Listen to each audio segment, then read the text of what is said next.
Hey, welcome to another Friday of Quizzing and Quarantine this month in support of the Downey Wenjack Fund as well, presented in part by our friends at Steam Whistle. This month we will begin every week with the ceremonial opening of the Steam Whistle Pilsner. Thanks so much to Steam Whistle and to the folks at Downey Wenjack Fund for being on board this month, and obviously thanks to you for joining. Welcome. We've already got a solid number of people tuning in. We'll give it a couple more minutes before we start, just to let some more people join, and to give me time to issue a bit of an apology. I know last week we ended a little unceremoniously without points and without prizes, and in some cases without even a stream. I made the mistake of starting the night last week without my two laptops plugged in, and as a result, we lost battery power just as we were coming to the conclusion of the final Jeopardy round, which wasn't ideal by any means. And then also what happened, I think concurrently but unrelated, somehow the Google form that I use, somehow the numbers and the scores got misaligned, and I wasn't able to tell what team scored what points. While I know prizes are sought after, and that's a small reason why people play, unfortunately I wasn't able to go back and figure out what people's scores were. So I thought about emailing everybody and getting you to reissue scores, and then I thought, what I could just do is put double the prizes for grabs tonight. So all the coffee from Union Island, the beer from Steam Whistle that you were scheduled to win last week is going to be injected into tonight's prize pool. Plus, and this is really great, we have a new prize pack tonight up for grabs from the folks at Downey Wenjack, and that includes a Downey Wenjack Fund toque, like the one I'm wearing, a Downey Wenjack lapel pin, which I should have one somewhere here that I should be wearing, and a really cool a limited edition Downey Wenjack hoodie. So that's all the more reason to stay tuned and to play tonight. So I apologize to those teams who were doing really well last week and waiting for their moment in the sun. Maybe it'll come again this week, but I apologize for that confusion and for those technical issues. But that just means there are even more prizes up for grabs tonight. Happy Family Day weekend to those in Canada in provinces that observe the holiday. It's nice to have a long weekend despite nothing to do, nowhere to go, but enjoy the cold weekend at home probably, but still hopefully everyone's going to have a nice family day, and happy Valentine's Day as well to those marking the occasion, and happy Lunar New Year as well. Gong Hei Fat Choi. Yeah, lots to celebrate. Thanks, David. Appreciate the support. Yeah, I mean, I know a lot of people, not even about prizes, people like to know where they fare, where they stand in the standings at the end of the night. So I apologize I wasn't able to deliver that. That's pretty much it, I think, in terms of maintenance and logistics and housekeeping things to indicate. Tonight, as I mentioned, we're obviously getting ready to celebrate Family Day and ready to celebrate Valentine's Day. So there's a lot of thematic questions, both about families and Valentine's. If you have somebody in your house who doesn't normally play trivia, but they're part of your family, invite them to play along tonight. Normally, when we used to do this in person, I would give bonus points to teams that brought a family member out to Clinton's to compete. We won't be doing that tonight, but all the power to you if you're able to convince family members to join in.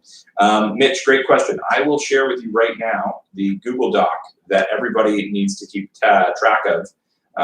This is the form that you will enter your points in after every 2 rounds, and I'll automatically see the points populate in this newly refurbished Google Doc that I have, and that's how we track the scores and determine points and prizes. So I will share that now. In fact, it's important that you have access to this chat because I'll be sharing some other things as well that you'll need, including, I'm going to share it now. Throughout this month, we are trying to, without putting a lot of pressure on people, because I know for some money is tight these days, but For those people who are able to afford it and who want to give a little bit, trivia is free this month, of course, but we are still trying to raise some money for the Downey Wenjack Fund. We're trying to raise $5,000. I've got to find my link to share. I should be saving that. And if you're able to, if you have the resources, Downey Wenjack Fund, as we discussed last week, again, is the charity that was born out of the incredible work that Gord Downey did in the last year of his life, raising awareness about Indigenous issues in Canada, and born out of Janie Wenjack, who was a young man who died while fleeing a residential school in Northern Ontario in the 60s, I believe.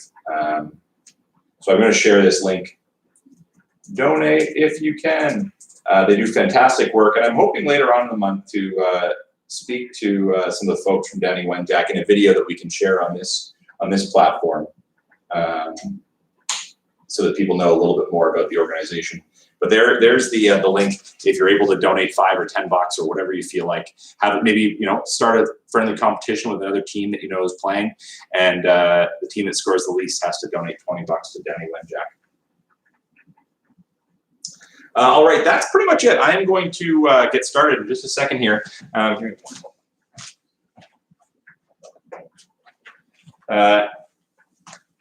If you are brand new to the night, here's how it works. We're doing 6 rounds of trivia, each round worth roughly 10 points. The formats vary, and I will explain the formats before each round.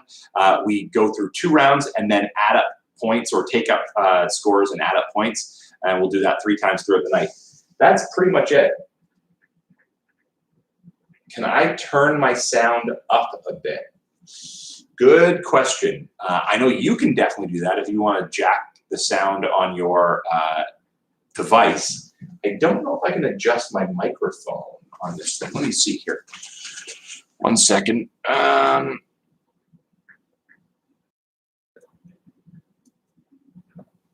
don't know if I actually, you're getting a good look at the zit I've developed this week.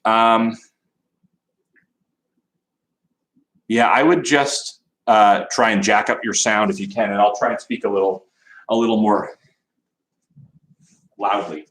All right, so we begin this week, as we do every week, with things I think you should know, 10 general knowledge trivia questions. Many of these questions have some tangential link to love or Valentine's Day, so keep that in mind if you're wondering why they all seem to have a bit of a theme.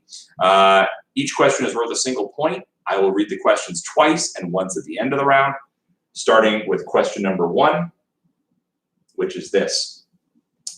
Only one movie that has won the Academy Award for Best Picture has the word love in the title. Can you name that film?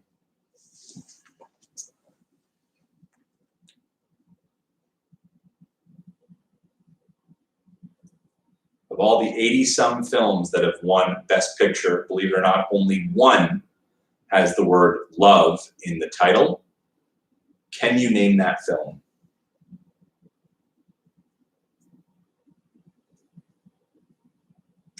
Laura, that's a bit of a dig, but a fair question. Yes, this is confirmed, and from the Oscar website.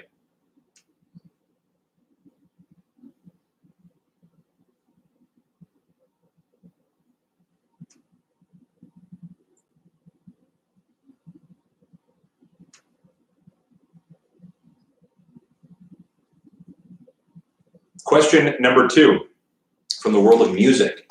Mike Love is the co-founder of what legendary American band?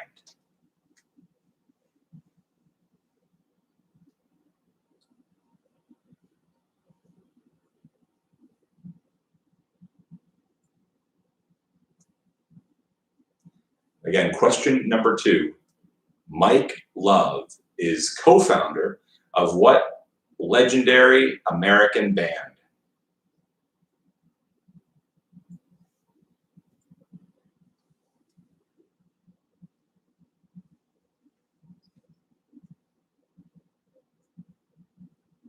Question number 3. On February 14, 1989, Ayatollah Khomeini of Iran issued a fatwa encouraging the killing of author Salman Rushdie. What book's recent publication prompted that fatwa? What book by Salman Rushdie prompted a 1989 fatwa to be issued against him?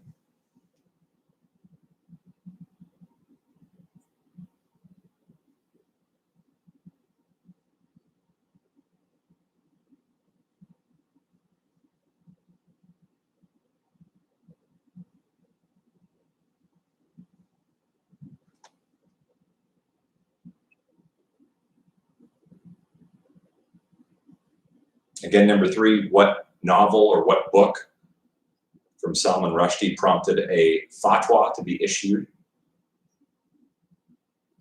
Question number 4, what alliterative term is given to an outing in which both romantic partners pay equal shares for the goods or the services that they consume while on that outing?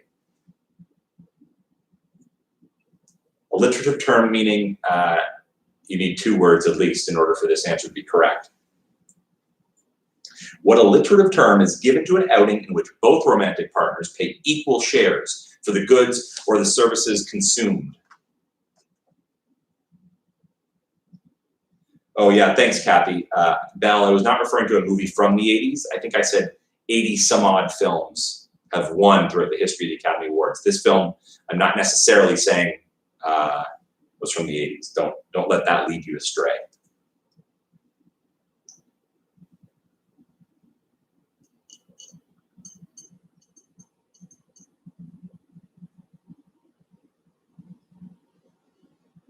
Question number 5. Can you name the Benedictine monk who is credited with inventing champagne? Champagne, a popular beverage this time of year, whether you're trying to get drunk and handle your family or celebrating Valentine's Day. What is the name of the Benedictine monk who is credited with inventing champagne?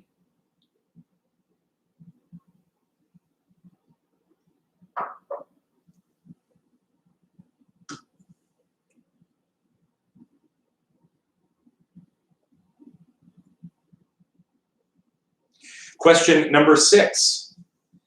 In the world of Roman mythology, who was Cupid's mother?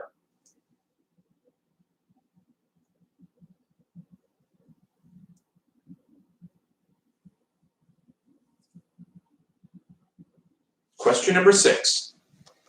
In the world of Roman mythology, what was the name of Cupid's mother?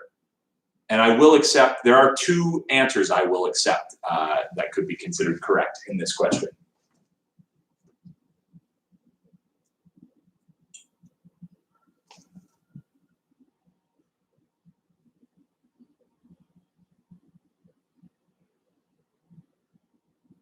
Question number 7 in things I think you should know. According to a popular English nursery rhyme, who, quote, kissed the girls and made them cry?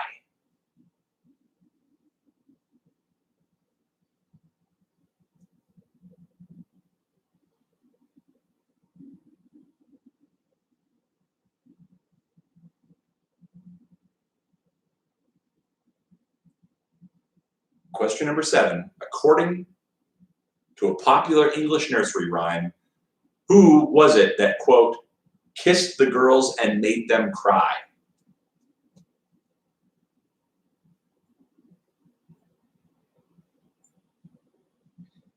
Nora, true. In today's day and age, this person would probably be canceled. Back in the day, though, they endeared him with a classic nursery rhyme. Question number 8, every week is a Know Your News question, a question from the news cycle from the last 7 days. This doesn't really relate to the overall theme of tonight, but it does relate to the late, great Gord Downie. Here's question number 8 this week. It was announced this week that the Tragically Hip have launched a lawsuit over the use of one of their song names. Who is it that the Tragically Hip are suing?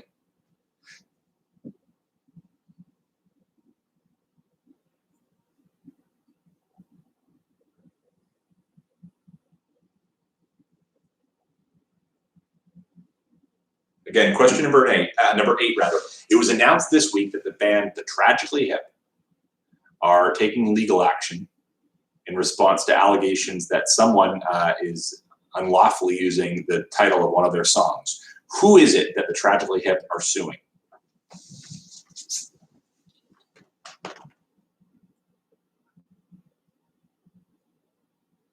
Question number 9. Name the person credited with singing the 1983 hit, Love is a Battlefield.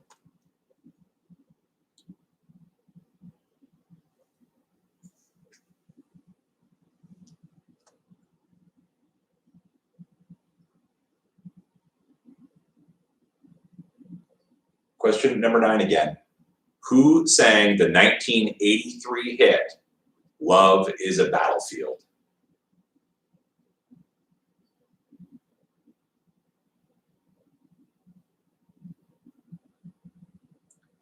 And finally, the last question in the round, question number 10. Here's how this is going to work. It's a numerical question. If you get the question dead on, dead right, I'll give you 2 points. If you get it plus or minus 1, you'll get a single point.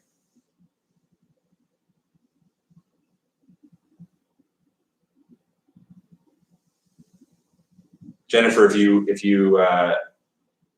get this right, you owe your friend Josh a steam whistle beer.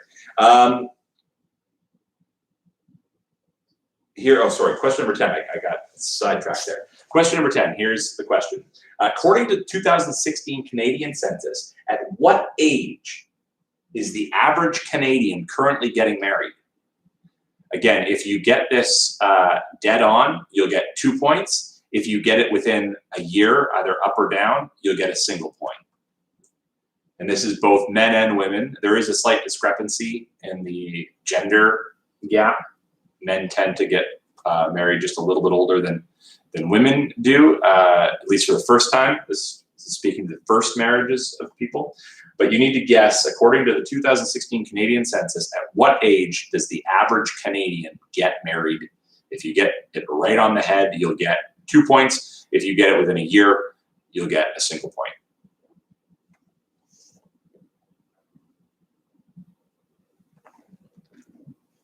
And Thumper, just a reminder, answer on your own score sheet, and we'll take up the answers at the end of the round. In fact, what I'll do is I'll pin the score sheet. If you're just joining us, I'll pin the score sheet in this chat so that it's easy to find. After that, I'll pin the donate page in case you're looking to send some cash the way of the Downey Wenjack Fund.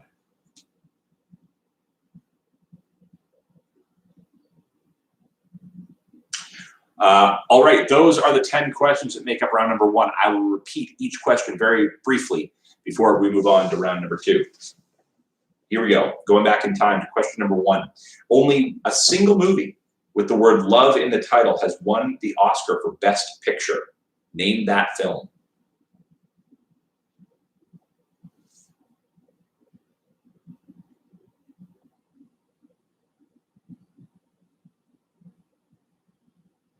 No, Nora, this is just first marriages.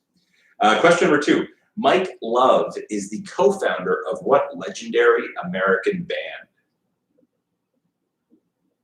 Question number 3. On February 14, 1989, Iran's Ayatollah Khomeini issued a fatwa encouraging the killing of author Salman Rushdie. What Rushdie book promoted this act? Question number 4. What alliterative term is given to an outing in which both romantic partners pay equal shares for the goods and services they consume at said romantic outing? Question number 5. Name the Benedictine monk who invented champagne. Question number 6. In the world of Roman mythology, who was Cupid's mother? Question number 7. According to a popular English nursery rhyme, who was it that, quote, kissed the girls and made them cry? Number 8. Know your news. It was announced this week that the Tragically Hip have launched a lawsuit over the use of one of their song titles. Who are they suing? Number 9. Who sang the 1983 song Love is a Battlefield? And finally, number 10, according to 2016 Canadian census numbers, at what age is the average Canadian getting married for the first time? Best of luck on those questions, and while you wrap that up, I will share with you a Google Doc that is going to form the basis of the next round. I'll make sure to change the permission so that everybody can view. You're going to have, why don't we say 9 minutes to complete this round. And as I mentioned, it's Family Day. We're celebrating the holiday with some family-themed questions. I'm going to share a document, and it has 10 pictures of 10 different movie families, fictional families who were families in a film. You have to name the film in which the family is featured. Just the film title. That's all you need. 9 minutes. I don't have my timer, but I'll go find it. And 9 minutes will start. You should now have access to the Google Doc link. Let me get my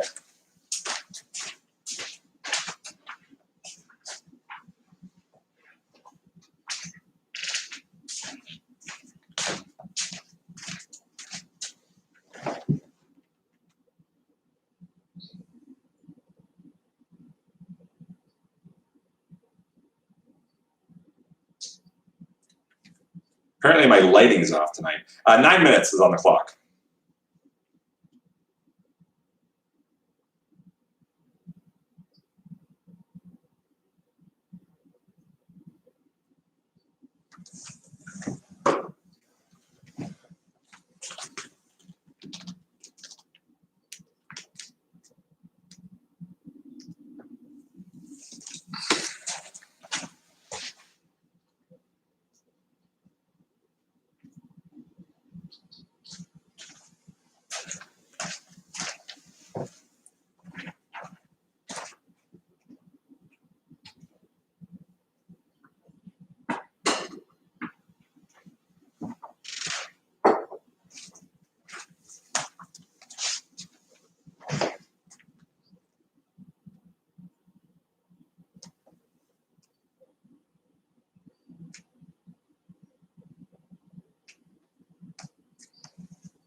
Just under 4 minutes left in the round. 4 minutes.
All right, that is time. Time to put down your writing utensils, and we will take up the answers to rounds 1 and rounds 2.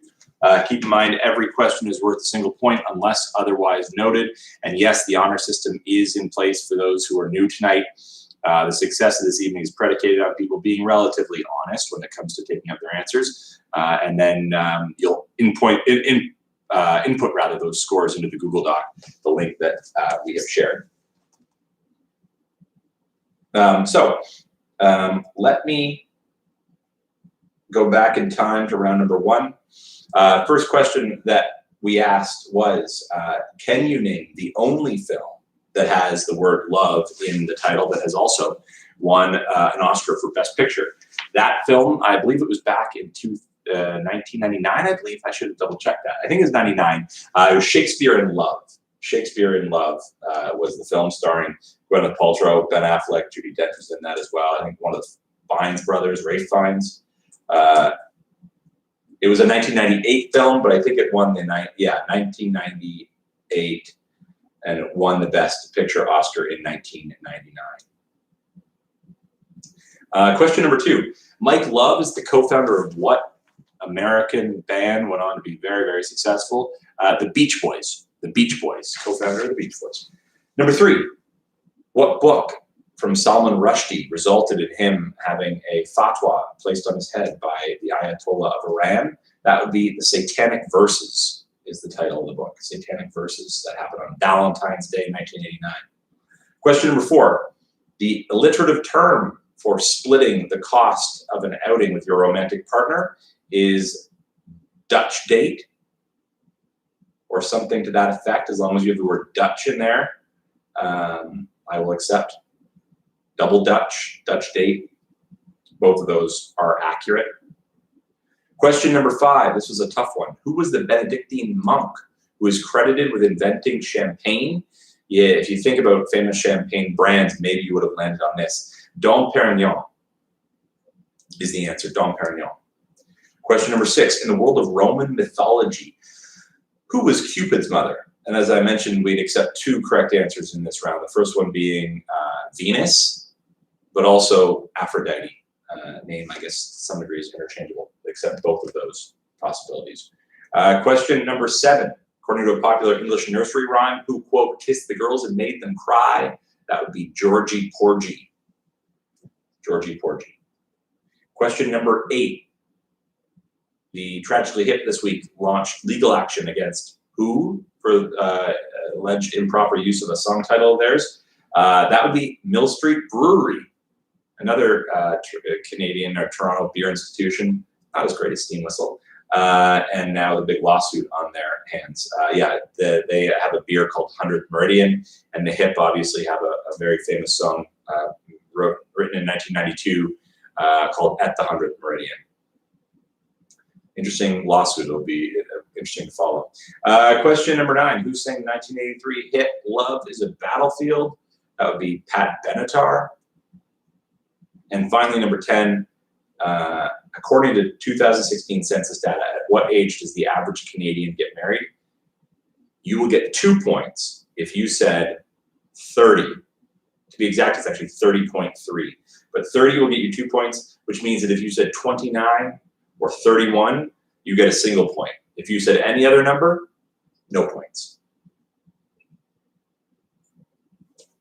And Jennifer, just answering your question, that Google Doc, you don't actually input the answers into that Google Doc. You input the scores for the 6 rounds. So yeah, there are far fewer fields than there are questions in the game tonight, but you are only expected to enter your final scores from each round, and I'll tabulate those.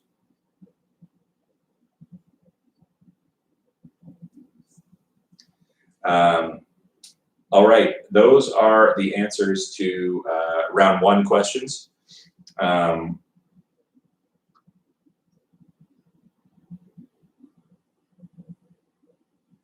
That's okay, Jennifer. Don't worry. People make that mistake. Oh, it's not even a mistake. It happens all the time. Moving on to round number 2, the 10, where I provided you, or picture this round this week, actually.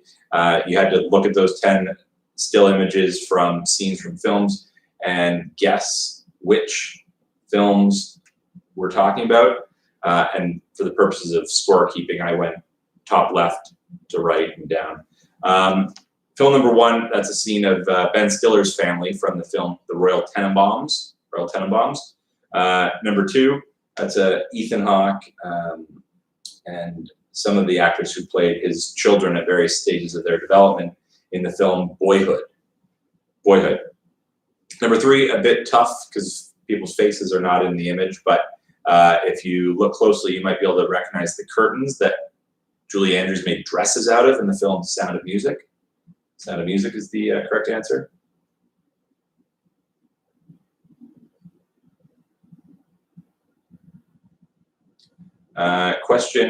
Movie number 4, The Nutty Professor.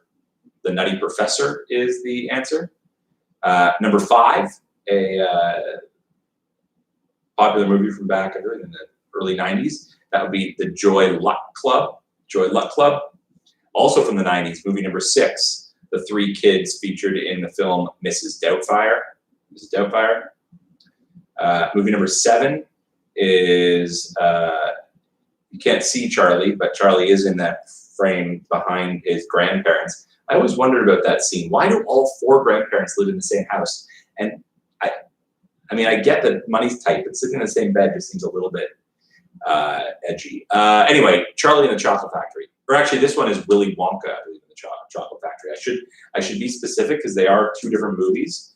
And I always forget which one was released in 1971 and which one was released in the 2000s. But the 1971 film was Willy Wonka and the Chocolate Factory. So if you said Charlie and the Chocolate Factory, you're incorrect because you're thinking of the Johnny Depp movie from about 40 years later. Willy Wonka and the Chocolate Factory. Movie number 8. The family, the mother, the father, and the young son, or youngish son, played by Timothée Chalamet in the movie, oh my God, I didn't even write it down.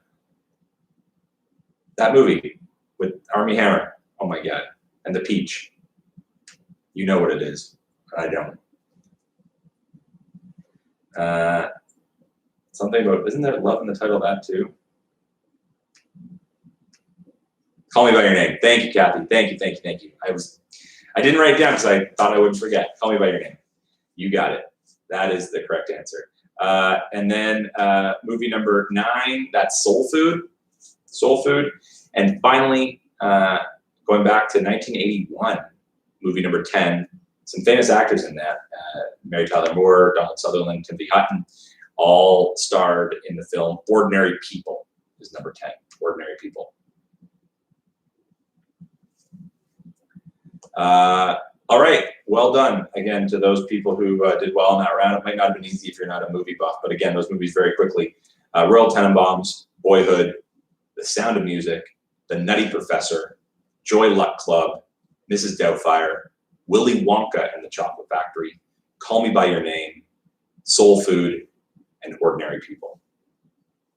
It is time now for everybody, including you, Jennifer, to enter your scores for round 1 and round 2, as well as your email address and your team name into the Google Doc. Hit submit, and we will take up the scores and introduce the teams in just a moment or two. Oh, I gotta work on a permanent solution for this flag. It deserves better. Better than just a little duct tape.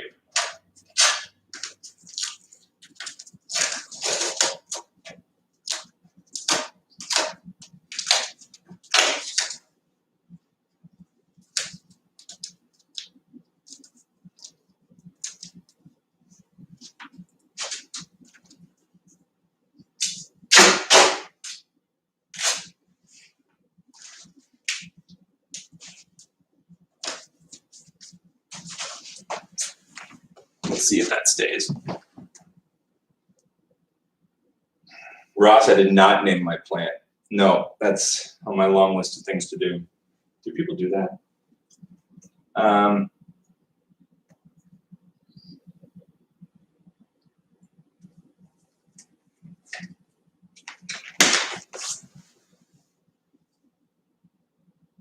All right, hopefully everyone has taken the time to input their scores.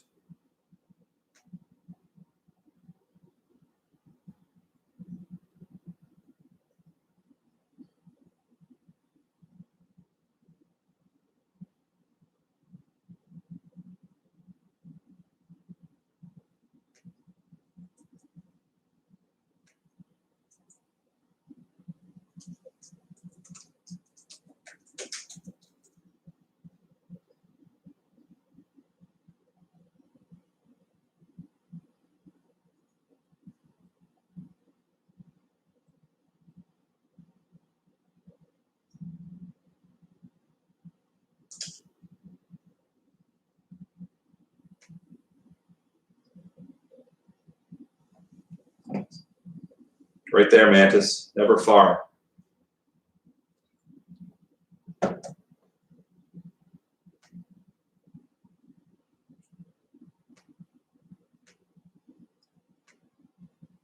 All right, 71 teams already competing tonight. That is impressive.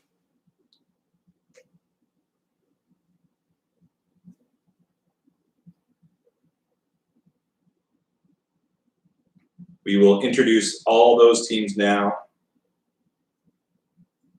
Hot tip, if you're looking to get a drink or go to the bathroom, this might be your time because it's going to take me a minute to read all these teams, but there are some great names here, so I want to take the time to welcome everybody formally to the evening tonight. And again, I'm reading these names cold, so if I slaughter them or if they are inappropriate, I take no responsibility. Here we go. Welcome tonight to Turd Ferguson, Benoit, Lunar New Year, Lunar New Me, Pickled Onions, OU the Great Concavity, Mittens, Attorney at Law, Space Lasers, Trivia Lassies the Dog, A Case of the Mondays, A&O Quizinators, Team Discovery Channel, the Gina Caranow Fan Club, JK, she sucks, It's Me Pia, Penny and the Jets, Stephen Hawking School of Dance, Wish We Were at Mandarin, D's Nuts, Threat Level Midnight, A Couple of Quizzin' Fools, Corona with Lime, Thigh Masters of the Universe, Team Nick and his family, YTV's Weird on Wheels, and by the way, we passed along your well wishes to Jesse Cruikshank and Evan Katika, who are welcoming their new babe, as you noted last week. They were appreciative. We also have Because I Did Not Stop for Death, He Kindly Stopped Me. He's kindly stopped for me, and Mackay's Wayfarer Chairs. That's a deep cut. Portal Pilgrims, Cupidity, It's Not Easy Being Green, Stop, I Could Have Dropped My Croissant, Boots or Hearts, Play Ya Ya Ding Dong, Chad Chat Goes Dark, 469 Galentines, Rainbow Super Friends, Cabin Fever Fight Club, My Son Ben, Quizzin' Quarantino, Gray Zone Blues, Double A Baby, The Philpos, Cats and Jammer Kids, Quizzards, TY Twins, the Banana Drama, Livin' Covita Loca, Year of the Ox, Quiz in Our Hair, A Middle-Aged Nick Cage, Chocolate and Chocolate Fire, Team Fine Balance, You're a Quizzard Harry, Monocle Whores, Tit Soup for the Quarantine Soul, The Only Third Wave I Want is a Feminist One, COVID-69, Clothes Extended Plan, Biracle on Parliament Street, I'm Not Here Live, I Am a Cat. That's good. That's the first cat. I thought we'd have a ton of Zoom cat references tonight. That's the first one. CrustaceanHub.com, Joy Fuck Club, Can Jam 21, Jackie Channing Tatum, which reminds me I should wish Ian Matthews very happy birthday, very loyal quizzing and quarantiner. Two Little Quiz Beans, We Don't Know Jackson 5 Family Band, Mid Packers, formerly Second Last, Harabith Station, The Best Egg Sandwiches, Bitch, I'm Moderna, still one of the best COVID-related team names, Not the Diarrhea Boys, Christine Dobby's Team, Where the Great Claims Begin, that is good. Well done, mattlittle@gmail.com. That is good. Where the Great Claims Begin. Big Brian Academy, Hopefully Flealess, Big Fact Hunt, Wheat Free Kings, and finally, Bat Moose and the Quizzly Bears. 78 teams joining the competition tonight. That might be a record. That's a lot of teams. And those are all the teams. Also Mittens, Attorney at Law, apparently. Also, happy birthday, Elliot. Got to turn the bottle for the branding. There you go. Someone's working for the swag. And that's it. Now we are ready to move on to round number 3. Tonight, I'm calling this round Family Matters. That's the name of the TV show, also the name of this round. And this round ties to both families and TV. So here's how this is going to work. I think we've done something similar. All these rounds meld into one for me, but I'm pretty sure we did something similar to this early in our quizzing and quarantine adventures.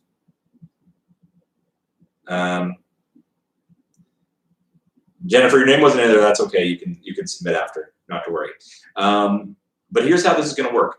I am going to read to you the name of a TV family and the fictional or the location, not a fictional location, but where their family is said to live in their TV show. So if I said something like the Simpsons of Springfield, you would guess the Simpsons. Or if I said the Griffins of Quahog, your guess might be Family Guy, and it would be correct. Got it? I'll read the names twice and once at the end of the round. All you have to do to get this correct is just write down the correct name of the TV show. Simple enough? All right. Here we go. Again, I'll read them twice and once at the end of the round. Question number 1. The Shelbys of Birmingham, or Birmingham.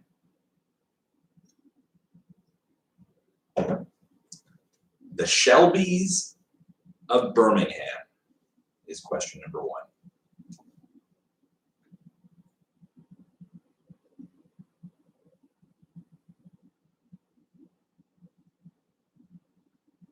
Question number 2.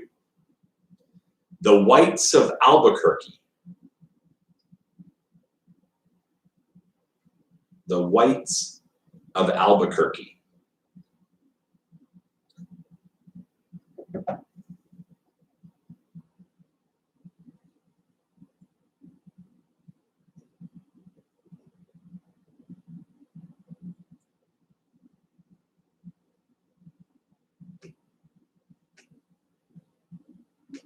Question number 4. Sorry, question number 3, rather. Number 3. The Jennings of Washington, D.C. This is somewhat of a tough one. Number 3. The Jennings of Washington, D.C.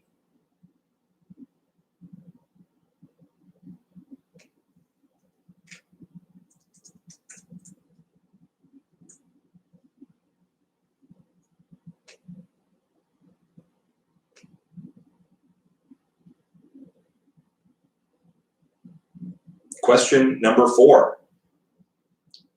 The Gallaghers of Manchester or the Gallaghers of Chicago, both with the same correct answer.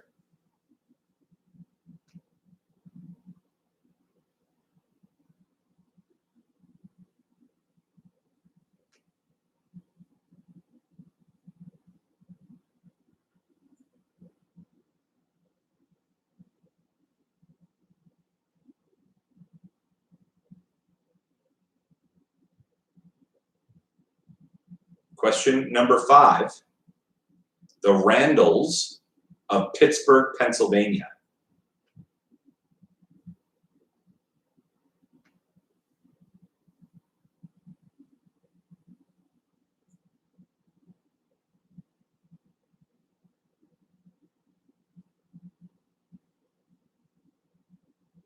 Question number 5. The Randalls of Pittsburgh, Pennsylvania.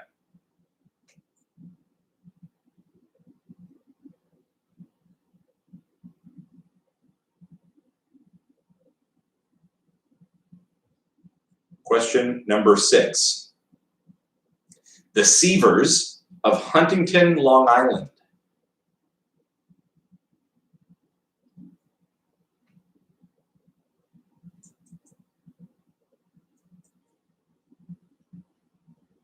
Again, number 6. The Seavers of Huntington, Long Island.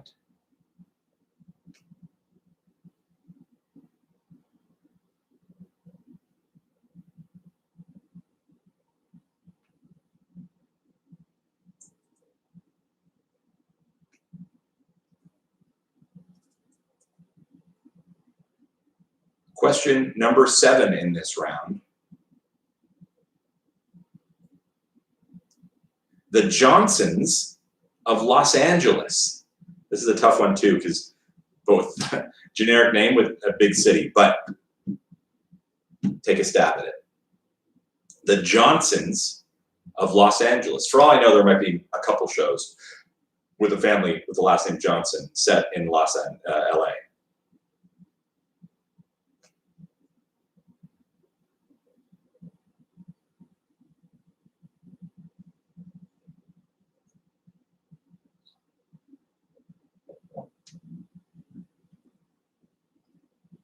Question number 8 in the Family Matters round.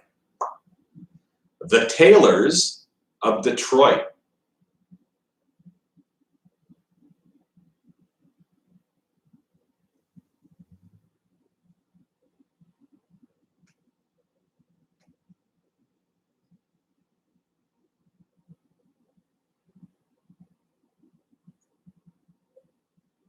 Question number 8. The Taylors of Detroit.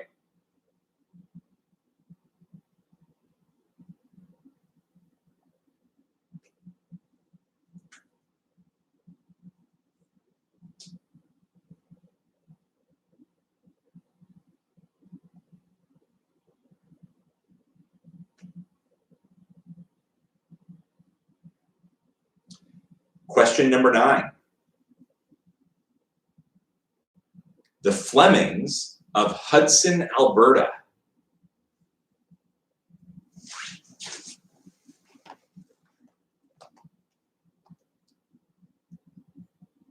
Question number 9. The Flemings of Hudson, Alberta.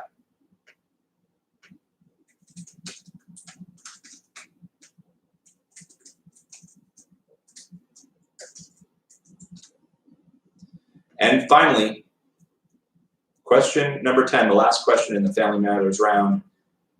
The Roys of New York City.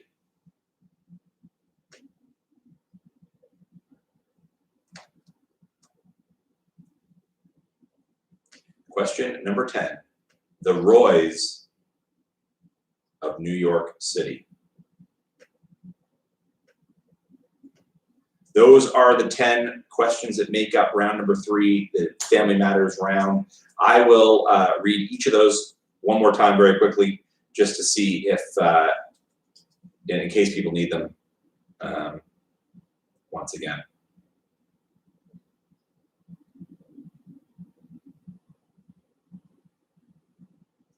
Here we go, starting back at the beginning of the list. Number 1, the Shelbys of Birmingham.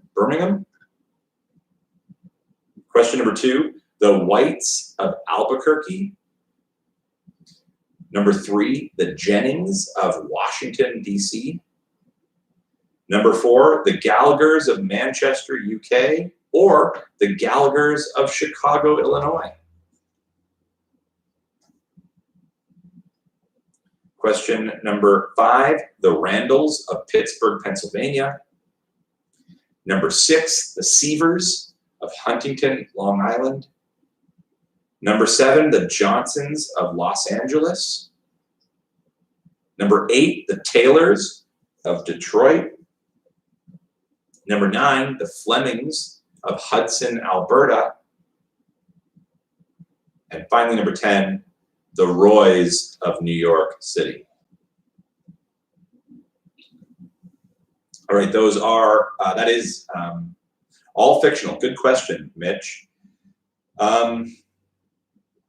I'm going to say yes. Yeah, almost certainly. I mean, some of these might have been inspired by real families, but none of these are non-fiction shows. They are all fictional television. But fair question. All right, moving on to round 4, which is things I think you should know. 2, 10 general knowledge trivia questions. This round, though, first round, all questions somewhat inspired by love or Valentine's Day. This round, somewhat inspired by some degree to around family. So hopefully, if you've got family close by, their spirit, their presence will help you inspire you in this round. I know there are a lot of families who've been gathering throughout COVID and playing this evening, whether it be in person or virtually, and that's really cool. So hopefully, that family power will come into play here. I'll read the questions twice, and once the end of the round, each question worth a single point. Here is question number 1. Ben and Casey Affleck were the second pair of brothers to both be nominated for acting Oscars. Who were the first pair of brothers to both receive acting nominations at the Oscars? Here's a hint. The first of those brothers was nominated in 1988, and the second of those brothers nominated in the year 2000. Still, only 2 pairs of brothers have received acting Oscars. The Afflecks and blank. All I'm looking for is their last name if you want.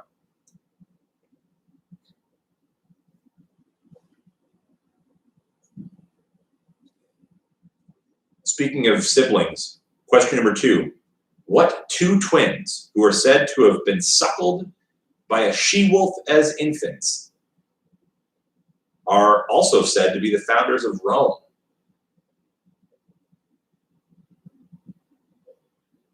Shergan, I will read those years again when I go back and recap the questions, so you'll get those again. Again, what 2 twins who are said to have been suckled by a she-wolf as infants are also said to have been the founders of Rome?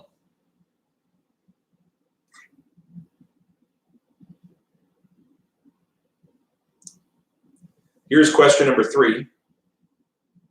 Nacre is a smooth, shining, iridescent substance forming the inner layer of some seashells. What is the more common or colloquial term for nacre?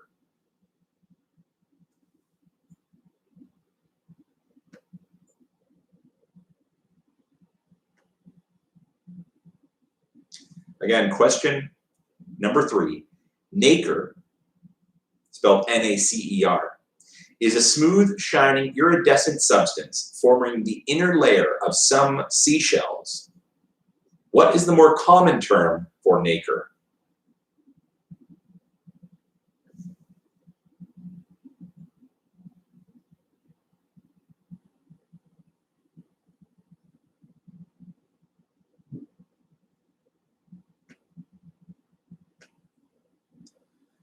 Question number 4. Name the 1990s sitcom that starred identical twins Tia and Tamara Mowry.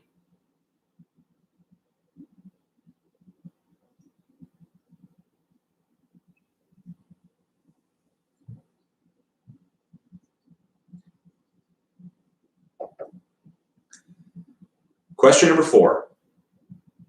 Name the 1990s sitcom that starred identical twins Tia and Tamara Mowry.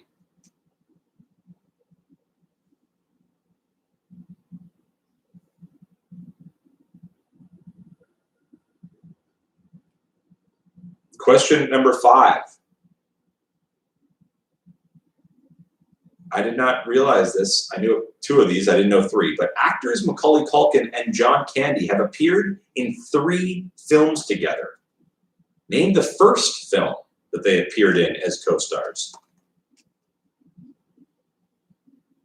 They didn't necessarily both headline the movies, but they both are credited as acting in 3 different films together. One of them you probably comes to mind right away, but is that the first film that they started together? Again, actors Macaulay Culkin and the late, great John Candy have appeared in 3 films together. You have to name the very first film that they appeared in together.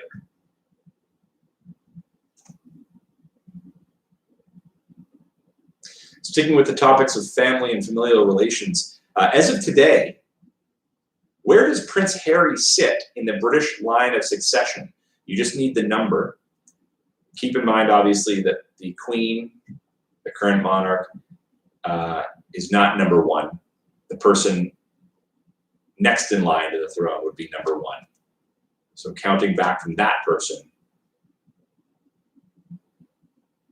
I also recognize that Harry, and I know I checked this, that despite the fact that Harry has somewhat removed himself from the royal family, he still is listed in the proper order of the line of succession. So that doesn't negate his place in line.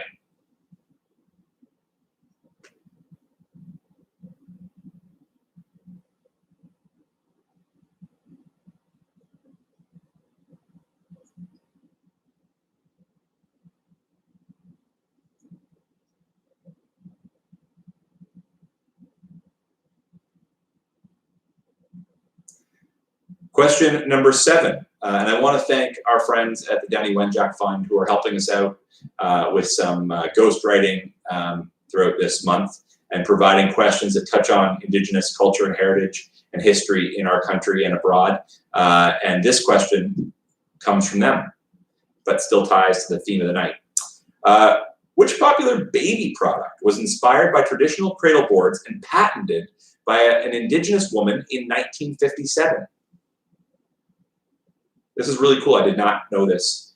I did not know this woman. I did not know her history, and I didn't know the pretty ubiquitous invention that she's contributed to the world of child rearing. And I'll repeat this question again. I didn't even know this invention was Canadian, to be honest. Number 7. Which popular baby product was inspired by traditional cradle boards and patented by an Indigenous woman in 1957?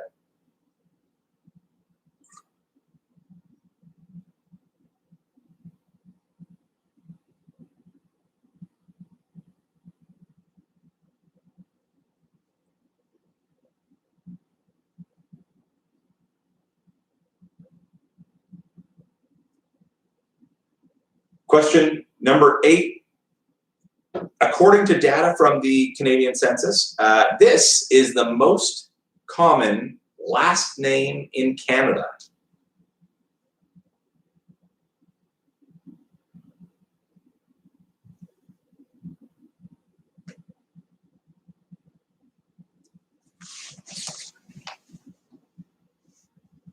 Question number 8.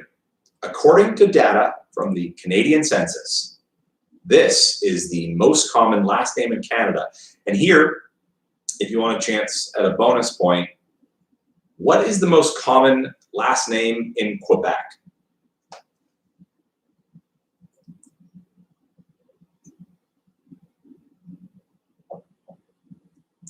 Again, for a single point, you need to know the most common last name in all of Canada. And for a bonus point, what is the most common last name in Quebec? Spoiler, it is not Taggart. There aren't that many Taggarts. But there are some accomplished ones like Jeremy Taggart from Our Lady Peace, the drummer, not related. Tamara Taggart, former weather anchor and news anchor out in Vancouver. No relation. A lot of Taggarts in Ottawa, big YMCA with the Taggart name in Ottawa. Anyway, question number 9. Back to the world of trivia questions. What does the A stand for in the acronym DNA when referring to human biology? Yvonne, I would make a joke, but I would probably wildly mispronounce your last name, and I won't bother trying.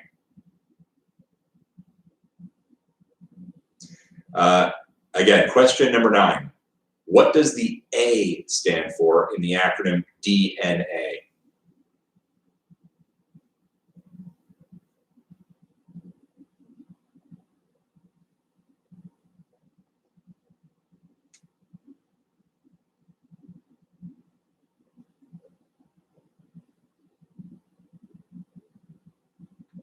And finally, question number 10. We started with the Oscars in this round. We actually had Oscar questions in the last round too. A lot of Oscars tonight.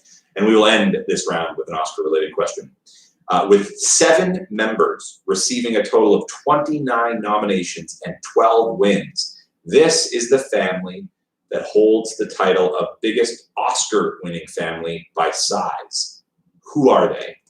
Now, I should note, not all of them go by the same last name, but they are all very much members of the same family, and there's certainly a family name that you would identify all of them as being sort of a part of. Again, question number 10. With 7 members receiving a total of 29 nominations and 12 wins, this is the family that holds the title of biggest Oscar-winning family by size. What is their last name?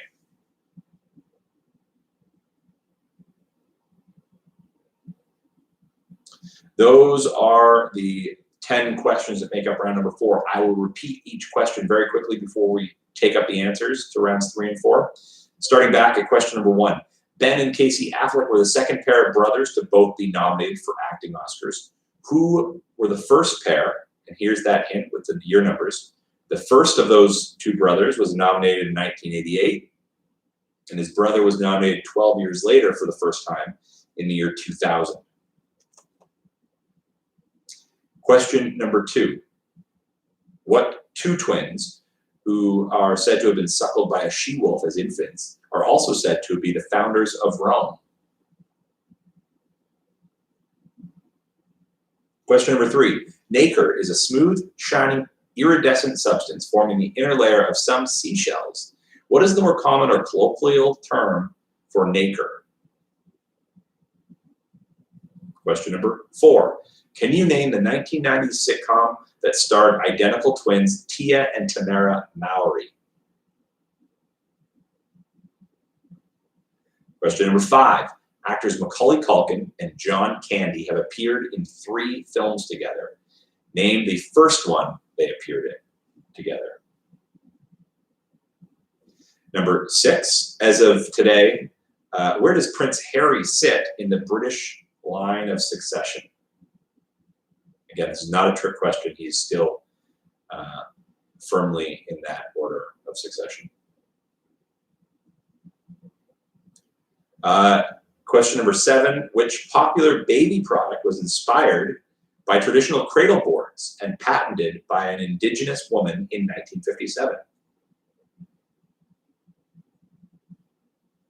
Question number 8. According to data from the 2013 census, this is the most common last name in Canada.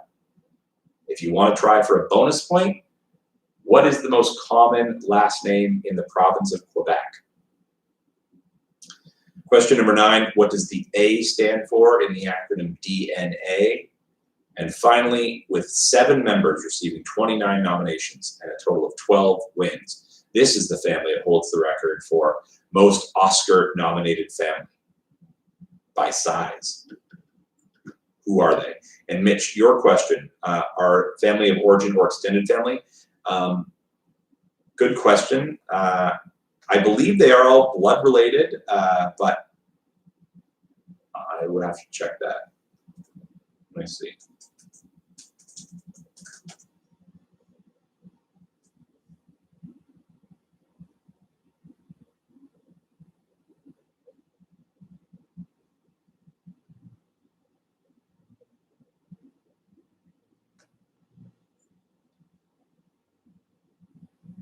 I mean, again, they don't all have the same last name, but they all definitely are quite connected in the family tree to this last name. I mean, there isn't like a close second here, so I think you either know or you know. All right, speaking of knowing, hopefully you knew the answers to some of those questions, because we are now going to take up the points and the answers from rounds 3 and rounds 4. Each question worth a single point unless otherwise stated. We'll go back to the Family Matters round.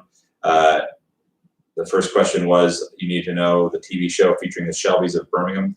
I'm actually in the middle of this. This is what inspired the round. It is Peaky Blinders. Peaky Blinders. Question number 2, the Whites of Albuquerque. Breaking Bad. Breaking Bad.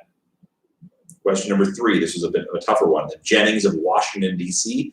I was going to include the family's original last name and the fact that they originally came, I think, from Moscow. But that would have given it away. The show is The Americans. The Americans.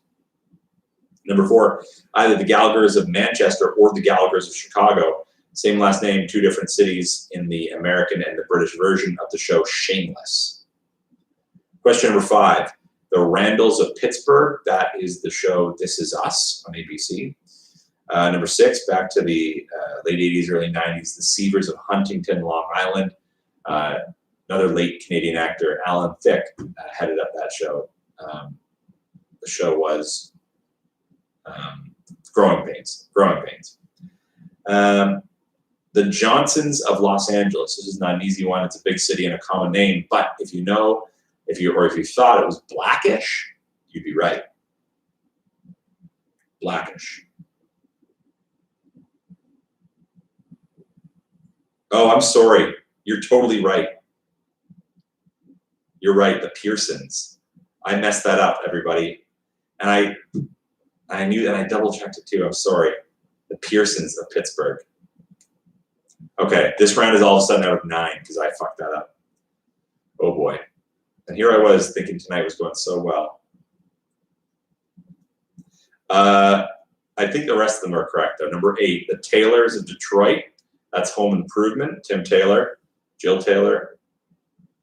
Number 9, the Flemings of Hudson, Alberta. I believe Hudson's actually a fictional town, but you know the show made up. But it's Heartland. Heartland. And finally, the Roys of New York City.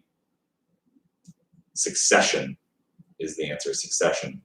Man, I knew that Pearson, right? As soon as I said the Randalls, it didn't sound correct, but I've only watched one season of that show. And, yeah, no, that's a wash. I mean, I'll say if you put down This Is Us, I'll give you a bonus point just because your ability to read my mind. But that round out of 9 now. So if you got 9 out of 9, you got a perfect score on that round. I apologize. This is. I hope so. I might be able to make it out through tonight without a big screw up, but not to be. All right, moving on to the next round. This is how you know at least that I write my own questions because of all these errors. Clearly, if I bought these questions from another source, there wouldn't be so many errors. So at least you know there's authenticity. Thank you, Kathy. All right, on to round number 4. I asked who the first pair of brothers ever to both be nominated for acting Oscars, one in 1988 and one in 2000. The one in 2000 would go on to be nominated and win a little bit more frequently. But the answer is the Phoenix brothers, River and Joaquin Phoenix. I believe River was nominated for Stand By Me. Joaquin Phoenix, Oscar nominee. Oh no, he was nominated for his role in the film Running on Empty. Interesting. Question number 2: the twins who are credited as the founders of Rome are Romulus and Remus. Romulus and Remus. Question number 3: nacre, the inside of a seashell, better known by mother of pearl. The term mother of pearl is the correct answer. I didn't realize this show was on Netflix, but apparently, according to Jennifer, it is. The show starring Tia and Tamara Mowry is Sister, Sister. Sister, Sister. They played identical twins who were separated at birth and find each other later in life. Number 5, Macaulay Culkin and John Candy in 3 films together. The latter 2, Only the Lonely. Prior to that, Home Alone. And 1 year before starring in Home Alone, I guess John Candy was more of a cameo in Home Alone, but they did star together in the classic film Uncle Buck. Uncle Buck, the correct answer for number 5. Number 6, British throne, British line of succession. It unfolds in this order: Charles, William, then William's kids, Prince George, Princess Charlotte, Prince Louis, and then Prince Harry. He is 6th in line to the British throne. This is really cool. I did not know this. So in 1910, a woman named Olivia Poole, who was born in the United States but spent most of her life in British Columbia, she used a broom handle and a cloth diaper in her first attempt at creating a swing that is now known as the Jolly Jumper. She was awarded a patent in 1957 with the help of her son Joseph, and she was one of the first Indigenous Canadian women to be awarded a patent. And yeah, very cool. She passed away in 1975 at the age of 86 in British Columbia, but she invented the Jolly Jumper. That is the correct answer. Number 8, and thanks again to the folks at Charlie Wenjack for supplying those questions. It's like Jeopardy when I got my own clue crew. Question number 8, the most common last name in Canada. You didn't have to overthink this one. It's Smith. Smith. And the most common last name in Quebec, this is maybe a little more tricky, is Tremblay. Tremblay is the most common last name in Quebec. If you guess that, you get a bonus point. Number 9, the A in DNA stands for the word acid. I'm not going to try and pronounce what the DN stand for. Just know there's a lot of letters in those words. And then finally, the family with the most Oscar wins and most Oscar nominations, headed by a very famous director, is the Coppolas. So Francis Ford Coppola, Sofia Coppola has been nominated, Jason Schwartzman, I believe, has been nominated, Nicolas Cage has been nominated. I'm forgetting her name, but I believe the woman who, Shelley Duvall, is that her name? Or no, there's a Jason Schwartzman's mom is a famous actor. I'm forgetting who it is. Anyway, the Coppolas have a ton of Oscar nods to their name, and the answer is Coppola. All right, we are about to embark on the final 2 rounds of the night, but before we do that, please go back to the Google Doc and enter your scores for rounds 3 and rounds 4. While you do that, I will tabulate what the average score was for rounds 3 and rounds 4 and give you a sense of where people are at. I'll also get myself another steam whistle. It's that kind of night. The average score for round 1, the first round of things I think you should know, was 7 points. The average score for round 2, which was the movie round, which people seem to do rather well on. Average score, oh, it was 6.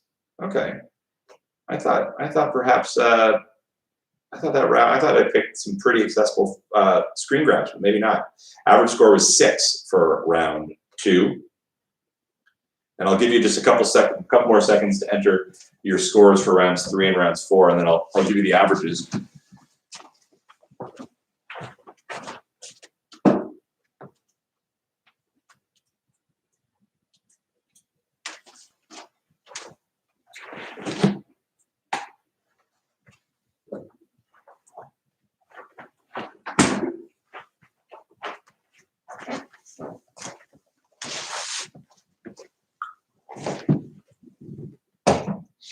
I got to figure out how we're arranging these prizes tonight, because I got lots to give away. I've got steam whistle, that really cool prize pack from Downey Wenjack, coffee, free coffee from Reunion Coffee on Ronsi, who've been great supporters all the way through. So maybe what I'll do, and I told you I've got prizes as well from last week to give away. So why don't I do this? I will do, tonight we'll give, first prize we'll get 12-pack of steam whistle plus the Downey Wenjack gift pack with the hoodie, the hat, the toque, and the pin.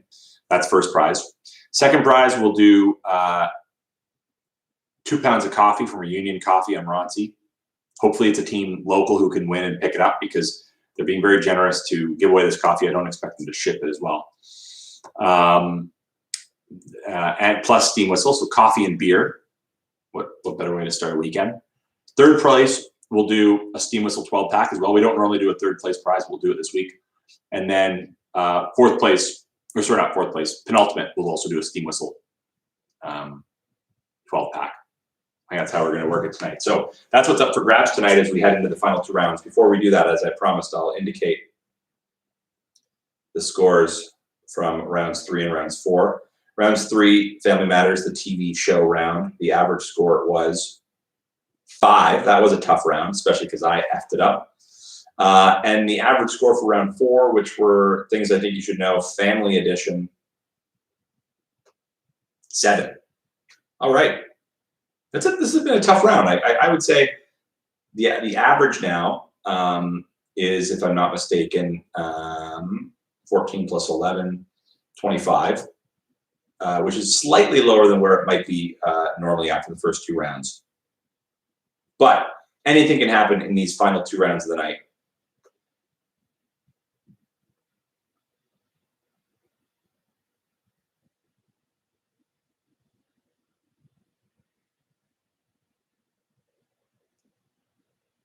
Jennifer, I'm sorry. I feel like I've confused you with all this. I apologize.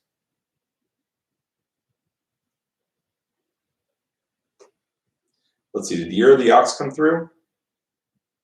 Yeah, I got Year of the Ox.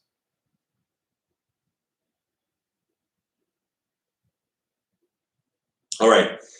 Here's how round 5 is going to work tonight. It is a rapid fire round, which means I am not going to read it more than twice. I'm going to read the clues just twice, not one more time at the end. So listen up closely. Again, keeping with the family theme, every single correct answer in round number 5 includes the word family in the answer. So if you are writing something down that doesn't include the letters F-A-M-I-L-Y or the word family, you're not going to get a point. Sure, Lynn, I can share the link to the Google Doc.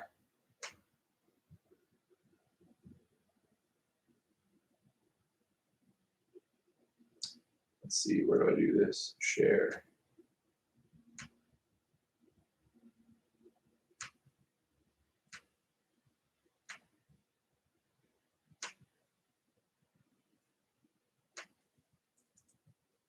There you go, Lynn.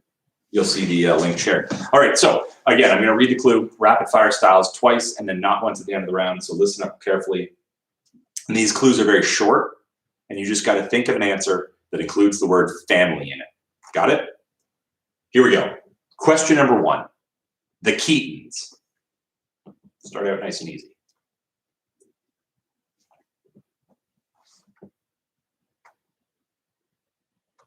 Question number 1. The Keatons. Question number 2. Rapid fire round. Dancing to the music with everyday people.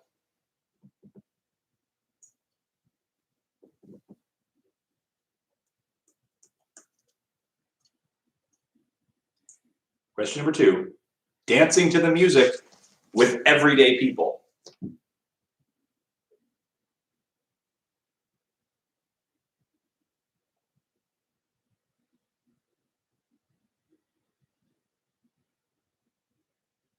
Question number 3. An 1812 book and a 1960 film.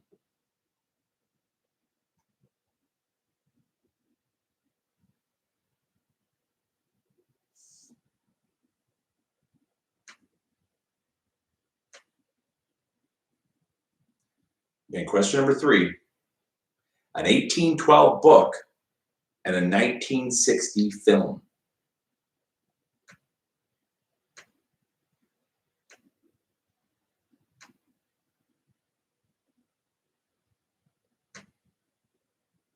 Question number 4. Cape Breton celebrities.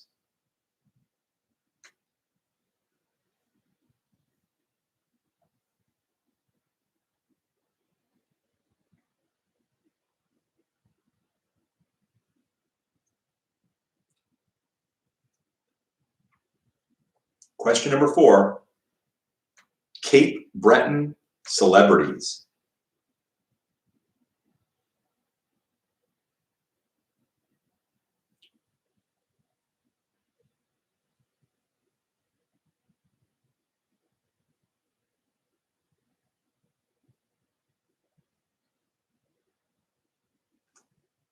Question number 5.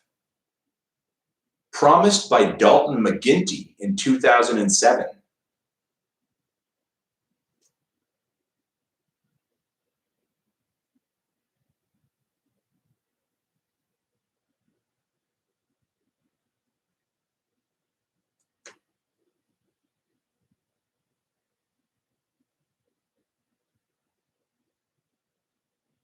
Again, question number 5.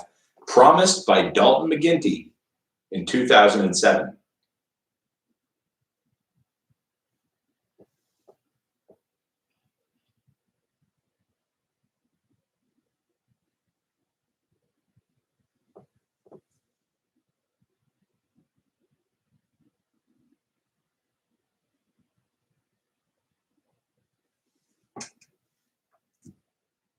Question number 6. Set at 31 Spooner Street.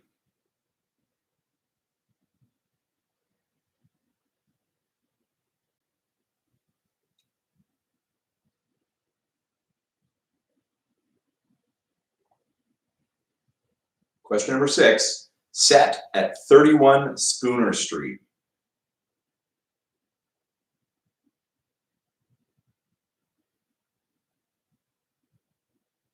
Question number 7, testicles.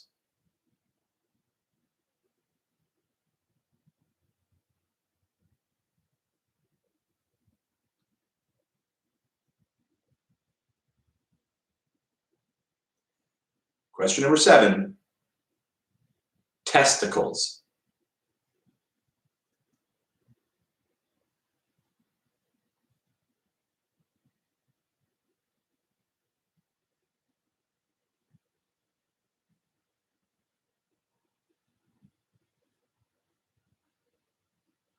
Question number 8, below order, above species.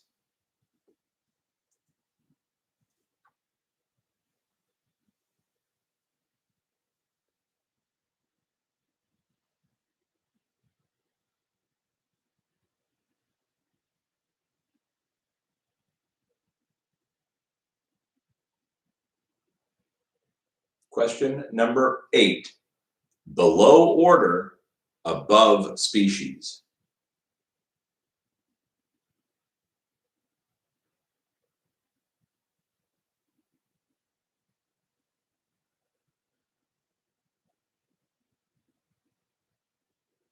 Question number 9, 1961 Farley Mowat Classic.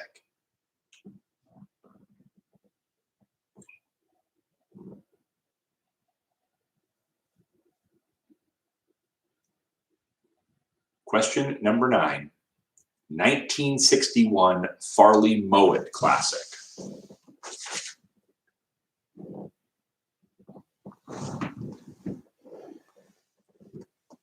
And finally, the last clue in the round, in this rapid fire round.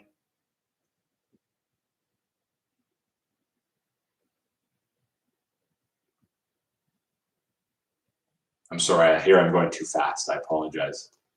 It's easy to go fast when you've got the answers in front of you. I apologize. That is true. It is rapid fire. Maybe I'm being too nice. Here's number 10. Number 10. Shirley, Keith, Lori, Danny, Chris, and Tracy.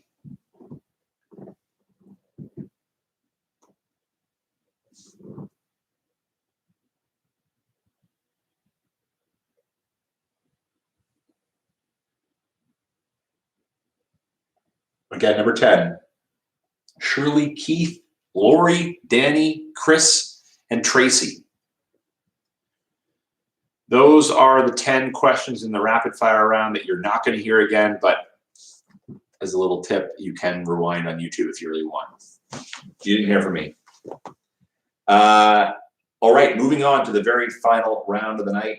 And just an update on our fundraising initiative. $1,780 already. We're only 2 weeks in. We're not even full 2 weeks in yet. And we've already raised almost $2,000 for the Charlie Wenjack Fund. And a little preview for next Friday night. We are going to, next Friday, have a 50-50 question, totally optional. But if you or your team, I'll give you instructions as to how to do this. But if you want to enter the 50-50 question, early in the night, I'll give you an address that you can PayPal money to, or not PayPal or email Interact or whatever. It'll be a $20 buy-in, and half the winnings will go to the winning team that guesses the correct answer for the 50-50 question of the night. And the other half of the money raised will go directly to the Charlie Wenjack, or sorry, the Cheney Wenjack, the Downey Wenjack Fund. So that if you're thinking about donating and you want to maximize your opportunity, next week hopefully we'll get a lot of teams taking part in the 50-50 question. Think about it. Tonight alone, if just half the teams take part in 50-50, right away we're raising like $500 almost for the Downey Wenjack Fund. Anyway, here we go. We are, and I apologize to Jennifer. She's having trouble tonight. I guess I made things way too complicated. Well, we can talk offline, Jennifer, and I'll get you sorted out for next week. All right. The final round of the night is, where did it go? Paper to there. The final round is the final Jeopardy round. These are questions taken from a real Jeopardy episode. These questions have nothing to do with Family Day or Valentine's Day. They are, in fact, from a Jeopardy episode that aired on Wednesday, May 20th, 2009. So anything from the last roughly 11 years of history, erase from your mind, because those answers or those facts won't be included in these questions. I will ask the questions twice, and then once at the end of the round. Each question worth a single point. And that's pretty much it you need to know. Here we go. Question number 1, the category, the Special Olympics. The clue, the 2009 Special Olympic World Winter Games were held in this capital of Idaho. I feel for her, Lucas. I really do. I'm trying to help out.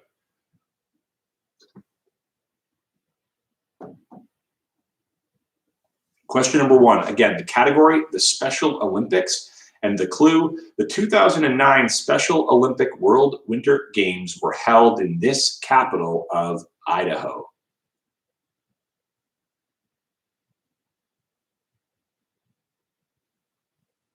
Question number 2, the category, vampires are everywhere.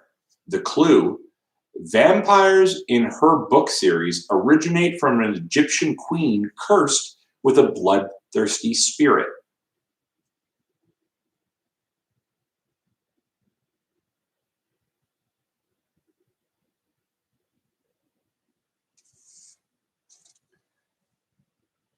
Question number 2 again, the category, vampires are everywhere, and the clue, vampires in her book series originate from an Egyptian queen cursed with a bloodthirsty spirit.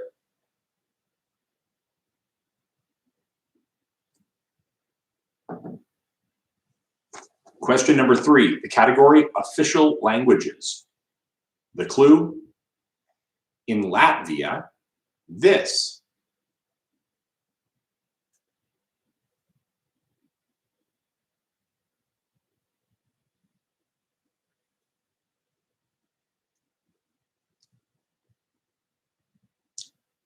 Question number 3, the category, official languages, and the clue, in Latvia, this.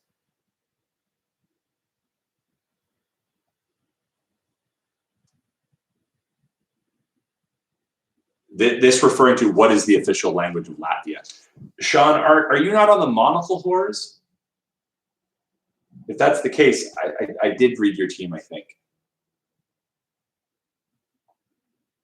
But if you're having trouble, let me know. Question number 4, the category, 20th century news. 20th century news is the category. The clue, in 1989, Chris Guffroy became the last person to be shot and killed while trying to cross this structure.